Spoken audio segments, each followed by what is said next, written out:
पिछली क्लास में हम लोगों ने बीपीएससी पीटी की तैयारी के संबंध में कुछ बात किया था, जिसमें जनरल बातों के अलावा जीएस के एक पार्ट इंडियन पॉलिटी पर चर्चा हुई थी। तो आज हम अब यह तैयारी के दूसरे पार्ट पर बात करेंगे, जिसमें से जीएस का सबसे जो महत्वपूर्ण पार्ट होता है वो हिस्ट्री। और हम जानते हैं कि जीएस के अंतर्गत बीपीएससी पीटी में कुल मिलाकर के 150 प्रश्न पूछे जाते हैं और 150 प्रश्न में से हिस्ट्री से लगभग 40 प्रश्न रहता है। कभी यह संख्या घट भी सकता है और कभी बढ़ भी सकता है। मोटे तौर पर एक है कि हिस्ट्री से बीपीएससी में लगभग 40 क्वेश्चन पूछा जाता है। 2-4 क्वेश्चन कभी घट सकता है, कभी बढ़ सकता है। अब है कि बीपीएससी पीटी में जो 40 क्वेश्चन पूछता है, उसमें से हिस्ट्री के किस पार्ट से कितना क्वेश्चन आता है उसको हमको जान लेना चाहिए, ताकि उसी लाइट में उसी के आधार पर हम हिस्ट्री की तैयारी करें। तो प्राचीन भारत से जो क्वेश्चन पूछा जाता है वो मोटे तौर पर 6 से 7 की संख्या में रहता है। फिर मध्यकालीन भारत से जो क्वेश्चन रहता है वो मोटे तौर पर 4 से 5 प्रश्न रहता है। आधुनिक भारत से लगभग 20 प्रश्न रहता है और फिर बिहार से लगभग 8 से 10 क्वेश्चन रहता है। एक बार फिर हम आपको बोल दें कि ये जो क्वेश्चन का संख्या और रेंज हम आपको बता रहे हैं, यह कोई फिक्स नियम नहीं है कि इतना ही रहेगा। हर एक एग्जाम में देखा जाता है कि 1-2-4 क्वेश्चन घटता बढ़ता रहता है। लेकिन आप ये मोटे तौर पर ये अपना रेंज बना लें कि हिस्ट्री के अंतर्गत ये जो क्वेश्चन पूछने का 4 पार्ट है, प्राचीन भारत, मध्यकालीन भारत, आधुनिक भारत और बिहार, उसमें से यह क्वेश्चन इस आधार पर इतने रूप में पूछा जाता है। अब हम लोग बात करेंगे कि जब हिस्ट्री के बारे में हम लोगों ने जान लिया कि हर एक पार्ट से इतने की संख्या में क्वेश्चन पूछा जाता है, तो जाहिर सी बात है हमारे लिए यह सवाल आता है कि जिस पार्ट से ज्यादा क्वेश्चन पूछता है उसको हमको सबसे ज्यादा बेहतर तरीके से तैयार करना होगा। तो आधुनिक भारत से सबसे ज्यादा प्रश्न रहता है, उसको तैयार करना होगा। लेकिन इसका मतलब ये नहीं है कि हिस्ट्री के शेष पार्ट को हम छोड़ दें, क्योंकि हिस्ट्री अहम रोल अदा करता है बीपीएससी पीटी के रिजल्ट में। कि यहाँ हम देखते हैं कि 150 प्रश्न है, उसमें से 40 प्रश्न पूछा जाता है, तो लगभग 1/4 प्रश्न जो है केवल हिस्ट्री से है। इसलिए हिस्ट्री की तैयारी हमको अच्छे ढंग से करना चाहिए। और चूंकि जब पीटी में हम हिस्ट्री की बेहतर तैयारी कर लेते हैं तो इसका लाभ हमको मुख्य परीक्षा में भी मिलता है। चूंकि मुख्य परीक्षा में भी 3 क्वेश्चन लिखना होता है, तो और जो कि प्रत्येक क्वेश्चन 38 मार्क्स का रहता है, तो 114 नंबर का क्वेश्चन आपको मुख्य परीक्षा में हिस्ट्री से रहेगा। तो अगर हिस्ट्री के बारे में हमने पीटी में पढ़ लिया, हमारा कंसेप्ट क्लियर हो गया, तो मुख्य परीक्षा में भी हमको हिस्ट्री का पार्ट तैयार करने में कोई दिक्कत नहीं होगा। उसके अलावा फिर मेंस में या फिर इंटरव्यू में जो है हिस्ट्री से संबंधित प्रश्न पूछा ही जाता है।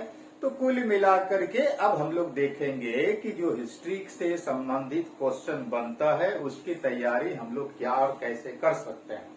तो सबसे पहले हम लोग बात करेंगे कि प्राचीन भारत की तैयारी कैसे बेहतर हो सकती है। तो प्राचीन भारत की तैयारी पर आने से पहले एक जो है जनरल बात जो है हिस्ट्री के संबंध में हम उस पर बात कर लें। हिस्ट्री के बारे में आम तौर पर लड़कों के बीच यह जो है शिकायत रहती है या धारणा है कि भाई हिस्ट्री में बहुत ज्यादा फैक्ट्स है, इसको याद रखने में बहुत दिक्कत होता है।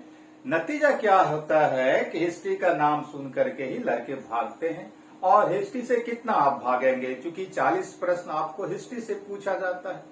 तो इसलिए यहाँ पर सवाल उठता है कि अगर हिस्ट्री में बहुत ज्यादा फैक्ट्स है, याद रखने में दिक्कत है, बात सही है। लेकिन ये अगर समस्या किसी के सामने उपस्थित होता है तो उसका कारण ये माना जाएगा कि वह विद्यार्थी वैज्ञानिक तरीका अपना करके हिस्ट्री को नहीं पढ़ पा रहा है।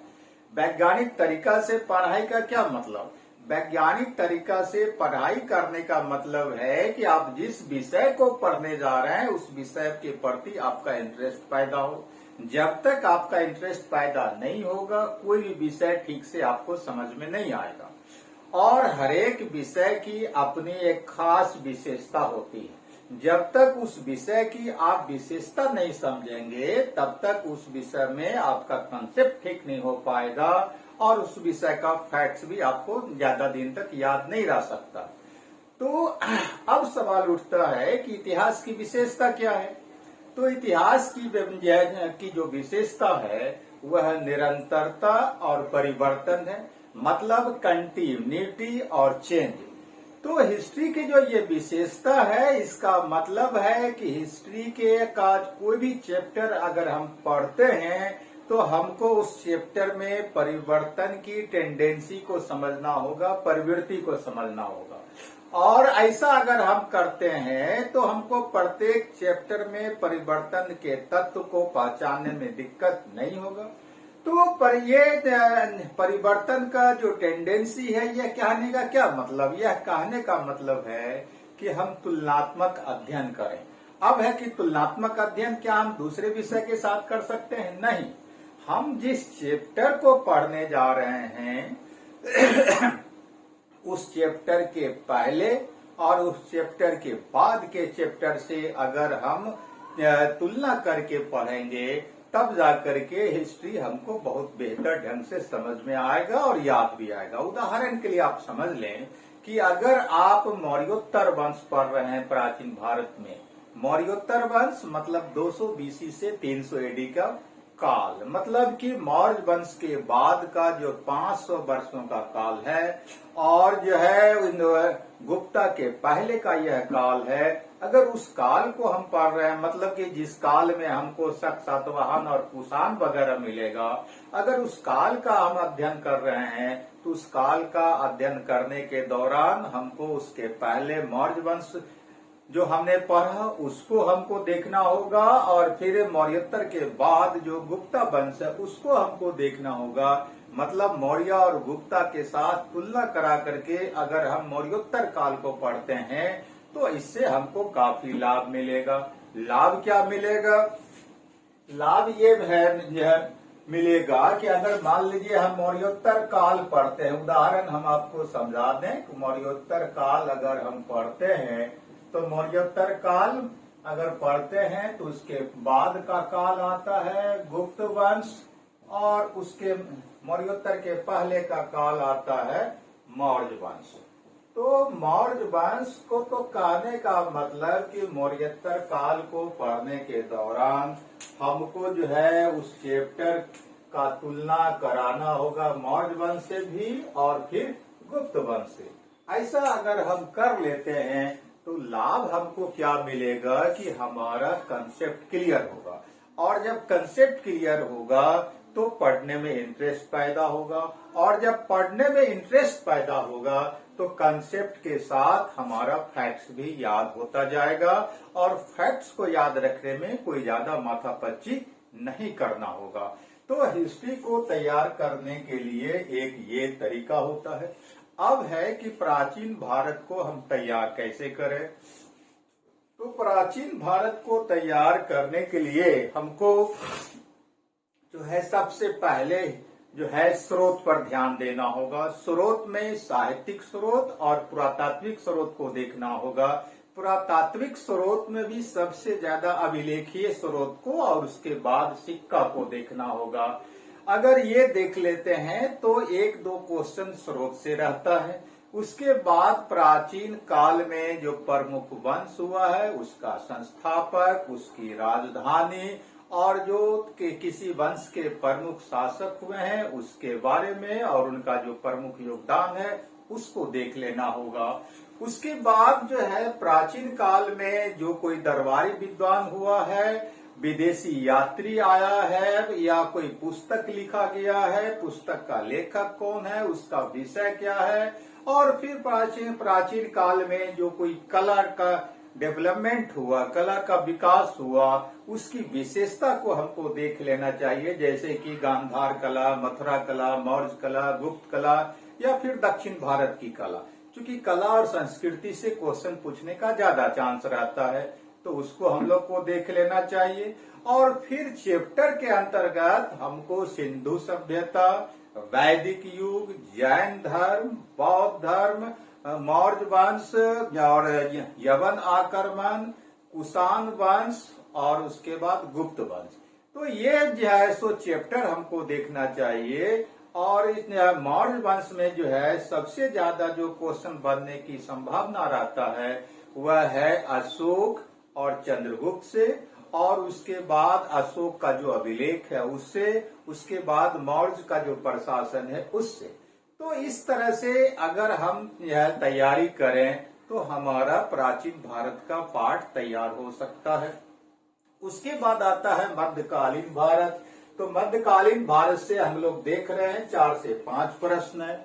अब इसका नया पाठ हम लोग कैसे जैसो तैयार कर सकते हैं, तो यहाँ भी वही है कि जो वंश है उसका संस्थापक देखना है, उसकी राजधानी देखना है, प्रमुख युद्ध देखना है। और चूंकि मध्यकाल में जो है फारसी भाषा भाषी शब्द जो है शासकीय भाषा था, तो जाहिर सी बात है कि यहाँ पर कुछ शब्दावली भी हमको देखना होगा, खास करके प्रशासनिक शब्दावली।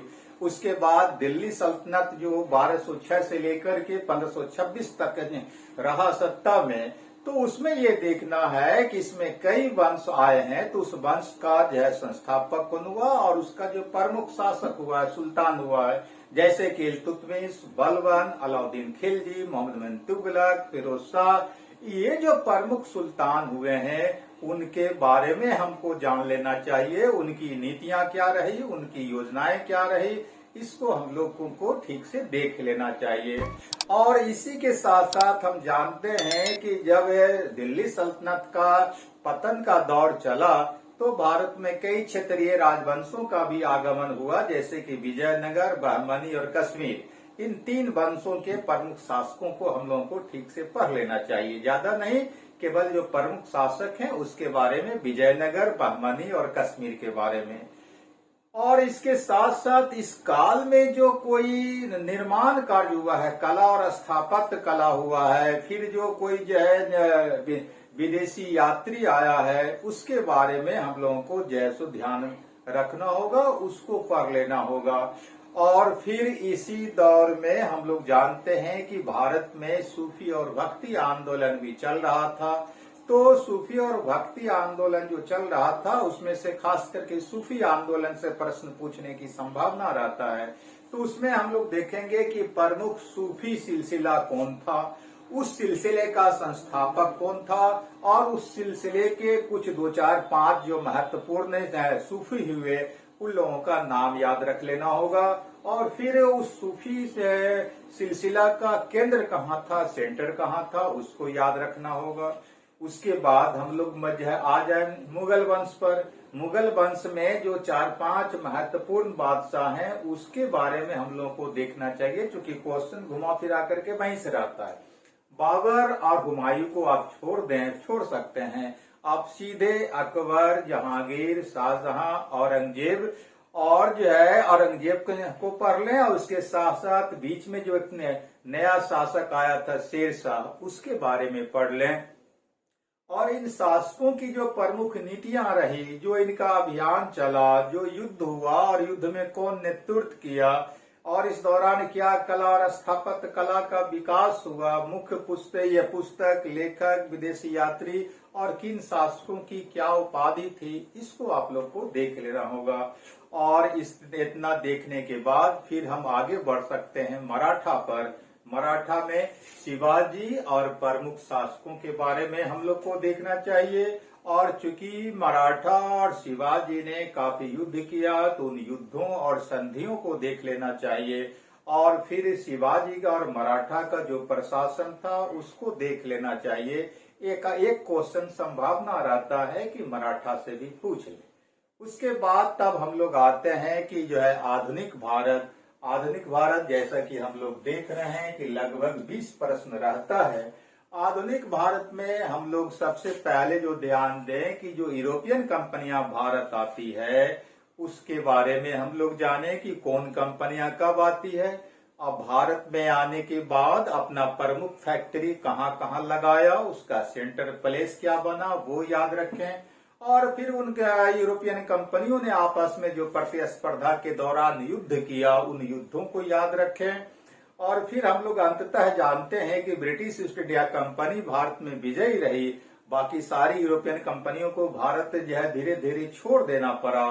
तो फिर ब्रिटिश ईस्ट इंडिया कंपनी जो अंततः भारत की शासक बनी, उसका बंगाल के नवाब के साथ, पंजाब के महाराजा रंजीत सिंह के साथ और दक्षिण भारत के मैसूर के शासक हैदर अली और टीपू सुल्तान के साथ क्या और कैसा संबंध रहा, कौन कौन सा युद्ध हुआ, कौन कौन सी संधियां हुई, उसको हम लोगों को देख लेना होगा। और इतना करने के बाद तब हम लोग आएंगे कि अंग्रेजों के शासन काल के दौरान आदिवासी और किसान विद्रोह बहुत ज्यादा हुआ। तो वो किसान और आदिवासी जो विद्रोह हुआ उसमें हमको कारण जान लेना होगा, किसके खिलाफ था, क्या अंग्रेज के खिलाफ था या जमींदार के खिलाफ था, यह जान लेना होगा। किस क्षेत्र और दिशा में हुआ, अब जो है क्षेत्र और दिशा भी क्वेश्चन में पूछने लगा है, तो किस भारत के किस क्षेत्र और किस दिशा में हुआ, पूर्वी भारत में, दक्षिणी भारत में या उत्तरी भारत में कहाँ हुआ, फिर प्रॉपर स्थान कौन था, ये भी हम लोग देख लें। और फिर उसका नेता कौन था, ये जो है किसान और आदिवासी विद्रोह के बारे में इस तरह से जान लें, एक एक लाइन में याद रखें। उसके बाद जो है फिर हम लोग देखेंगे कि चूंकि शिक्षा में भी अंग्रेजों ने भारत में सुधार किया और उसके लिए उसने कई प्रमुख आयोग बनाया, तो कौन सा प्रमुख आयोग बना और उसका संक्षेप में हम लोग क्या मुख्य सिफारिश था, उसके बारे में हम लोग जैसो तैयारी कर लें। और उसके बाद फिर आता है कि अंग्रेजों ने यहाँ अखबार और प्रेस भी चलने दिया था, तो अखबार और प्रेस के प्रति कब क्या उसकी नीतियां रही, उसको हम लोग को देखना होगा। कई एक्ट उसने लागू किया था, कानून बनाया था इस संबंध में, उन कानूनों को देख लेना होगा। और फिर अंग्रेजों ने भारत में जो आर्थिक नीतियां लागू की, उन नीतियों के चलते जो है भारत में कई बार अकाल हुआ और अकाल के अध्ययन के लिए कई आयोगों का गठन हुआ। तो अंग्रेजों की आर्थिक नीति, प्रमुख अकाल और उन अकालों से के बारे में रिपोर्ट देने के लिए जो प्रमुख अकाल आयोग बना, उसको हम लोगों को तैयार कर लेना चाहिए। उसके बाद जो है फिर हम लोग जो है आते हैं कि जो है अंग्रेजों के शासनकाल के दौरान जो है आपको 1835 के बाद से जो शिक्षा नीति लागू हुई, जिसको हम लोग मैकाले की शिक्षा नीति कहते हैं, उसके बाद भारत में कई संगठन बने। तो उन संगठनों के बारे में कि हम लोग को शॉर्ट में खाली याद रखना है कौन सा संगठन बना। सबसे पहला भारत में कौन सा संगठन बना, जैसे बंगाल लैंड होल्डर सोसाइटी या बॉम्बे जैस एसोसिएशन वगैरह, तो वो कहाँ बना, किसने और कौन उसका नेता था, क्या उसका उद्देश्य था, ये हम लोगों को याद कर लेना चाहिए। उसके बाद फिर जाकर के हम लोगों को देखना चाहिए कि जो है ब्रिटिश काल के दौरान भारत में कौन सा पत्र पत्रिका निकलना शुरू हुआ, उसका संपादक कौन था। तो ये और फिर आधुनिक काल में जबकि राष्ट्रीय आंदोलन चल रहा था, तो किसने कौन सा पुस्तक लिखा, इसको तैयार कर लेना चाहिए। कांग्रेस का जो 1885 से लेकर के 1947 तक अधिवेशन हर एक वर्ष होता था, तो किस वर्ष कहाँ अधिवेशन हुआ, जो प्रमुख अधिवेशन है उसमें से हम लोग को उसको याद रखना चाहिए। और उसकी अध्यक्षता किसने किया था, ये भी याद रखना चाहिए। और उस अधिवेशन में क्या प्रमुख फैसला हुआ था, ये भी याद रखना चाहिए।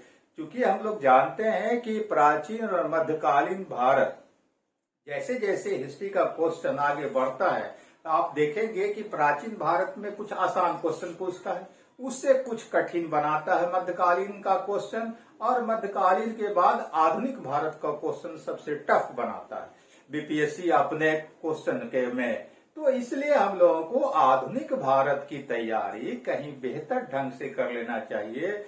और अगर इस तरह से हम तैयारी करते हैं तो संभवतः हमारा जो है आधुनिक भारत से भी क्वेश्चन नहीं छूटेगा।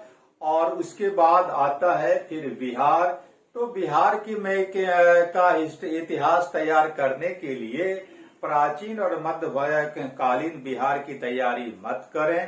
केवल 1847 से लेकर के 1947 से या 1857 से लेकर के 1947 तक का जो पार्ट है हिस्ट्री बिहार का, उसको तैयार करें। क्वेश्चन यहीं से रहता है। और इसके आप सवाल उठता है कि हम तैयारी किस पुस्तक से करें। तो पहली बात जो हम लोग आपसे कहते रहे हैं कि एनसीईआरटी का बुक्स आप आधार बनाएं। और दूसरा जो स्तरीय बुक्स कौन होगा, तो इसका हम एक क्लास में अलग से सारे पूरे जीएस के बारे में जैसो चर्चा करेंगे कि किस पाठ के लिए, किस विषय के लिए दूसरा कौन स्तरीय बुक्स लेना होगा। तो अभी फिलहाल आप एनसीईआरटी के बुक्स को आधार बनाएं। और बिहार का के लिए, चूंकि बिहार का से संबंधित कोई आपको एनसीईआरटी का बुक्स नहीं मिलेगा, तो बिहार की तैयारी के लिए आप जो है इम्तियाज अहमद सर का सब्जेक्टिव बुक्स, और फिर जो है ऑब्जेक्टिव बुक्स के लिए आप रजनीश कुमार का बुक्स खरीद सकते हैं, जो नेशनल प्रकाशन से आता है। बहुत ही बेहतर बुक्स है। आपका मैक्सिमम क्वेश्चन यहीं से टैली कर जाएगा। और हिस्ट्री बिहार से संबंधित जो क्वेश्चन जो पूछता है 7, 8, 10 की संख्या में, उसमें से 2, 3, 4 क्वेश्चन ऐसा पूछ देता है जो रिसर्च पर आधारित होता है। और उसका क्वेश्चन और उस क्वेश्चन का आंसर हम जैसे टीचर लोग भी जो है सो नहीं जान पाते हैं। तो इसलिए कभी भी बिहार से जो 2, 3, 4 क्वेश्चन रिसर्च बेस्ड पूछा जाता है, उसका आंसर जानने के लिए आप बिहार के पार्ट को बहुत ज्यादा पढ़ने की कोशिश नहीं करें, क्योंकि उसका आंसर कोई नहीं जान पाता है। आप जो जहां से आप आसानी से ज्यादा क्वेश्चन सॉल्व कर सकते हैं, वो इम्तियाज अहमद और रजनीश कुमार की पुस्तक से कर सकते हैं। उसी को आधार बनाएं। और जो है इस तरह से अगर आप तैयारी करेंगे तो आपका हिस्ट्री से मैक्सिमम क्वेश्चन सॉल्व हो जाएगा। और जब हिस्ट्री से आप मैक्सिमम क्वेश्चन सॉल्व कर देंगे तो पीटी में आपका रिजल्ट होने का चांस रहेगा। तो लगता है कुछ ज्यादा लंबा टाइम हो गया। आज हम भूगोल पर भी बोलना चाह रहे थे, तो आज हम यहीं पर छोड़ते हैं। कल जो है फिर हम भूगोल और दूसरे विषय पर चर्चा करेंगे। लेकिन जाते जाते आपको एक बात बोल दें कि चूंकि ये जो हमारा क्लास होता है या किसी भी परीक्षा के लिए बेहद महत्वपूर्ण होता है, और ये जो है ज्यादा से ज्यादा आप लाभ तभी उठा सकते हैं जब सब्सक्राइब कर ले समीर क्लासेज पटना को, ताकि जो भी जो है वीडियो अपलोड हो वो आपको आसानी से उपलब्ध हो जाए। तो हमारा आपसे आग्रह रहेगा कि आप जो है समीर क्लासेज पटना को सब्सक्राइब कर ले। और फिर हम लोग दूसरे दिन जीएस के दूसरे पार्ट पर बात करेंगे। थैंक यू, धन्यवाद।